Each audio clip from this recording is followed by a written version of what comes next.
আসসালামু আলাইকুম রহমতুল্লাহ। চট্টগ্রামে মোশাররফ হোসেনের যে জানাজা, সেই জানাজার শেষে জয় বাংলা জয় বঙ্গবন্ধু স্লোগানের পরে মিডিয়া সহ সারা বাংলাদেশে একটা তোলপাড় শুরু হয়ে গিয়েছে।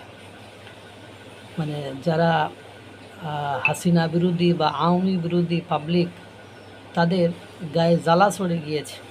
এই গায়ে জ্বালা চড়ার একজন হলেন বডি বিল্ডার মকসেদ মকসেদ না শামীম, সাবেক র্যাব সদস্য শামীম।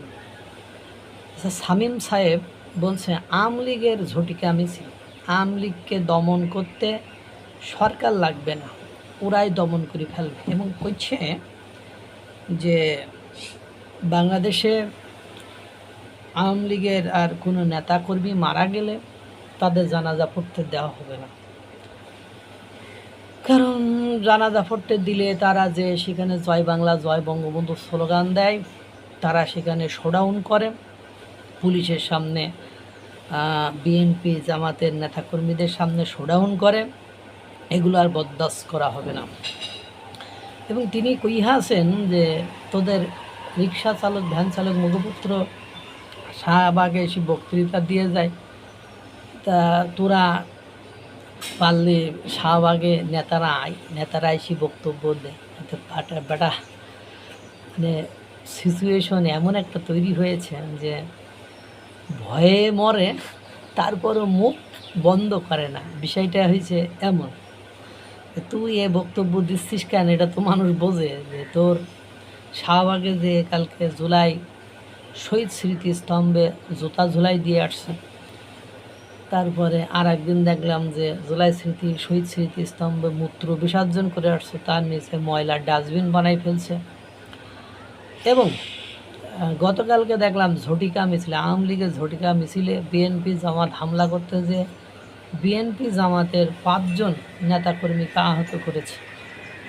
তো দেখেন, আমি প্রায় একটা কথা বলি, কাউকে ভালো বলার আগে, কোনো রাজনৈতিক দলকে ভালো বলার আগে আপনাদেরকে অনেক কিছু অ্যানালাইসিস করতে হবে। তাদের আগে ক্ষমতা দিতে হবে।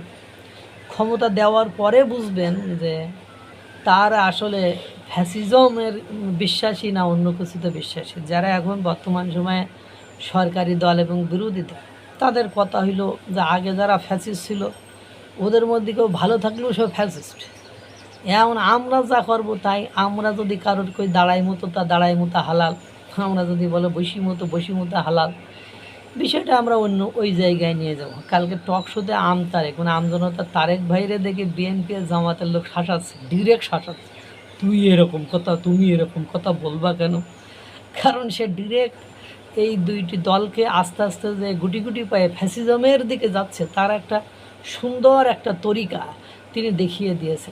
এই যে কারোর জানাজা পড়তে দেব না, এটা যখন অন্য কেউ করেছে তখন সেটা ফ্যাসিজম, আর যখন এ সরকার করে তখন মানে এ সরকার তো অনুমতি দিয়েছে, এই সরকারের অনুমতি দেওয়ার পরে এইসব মানে নাকে দুধ খাওয়া পুলেপান, সাবেক র্যাব সদস্য শামীমের মতো নাকে দুধ খাওয়া পোলাপান যখন প্রকাশ্যে মিডিয়ার সামনে এসে থ্রেট দেয়, তখন আমার কাছে এইটা মানে অন্যরকম একটা মনে হয় যেগুলো কোথা থেকে আসছে।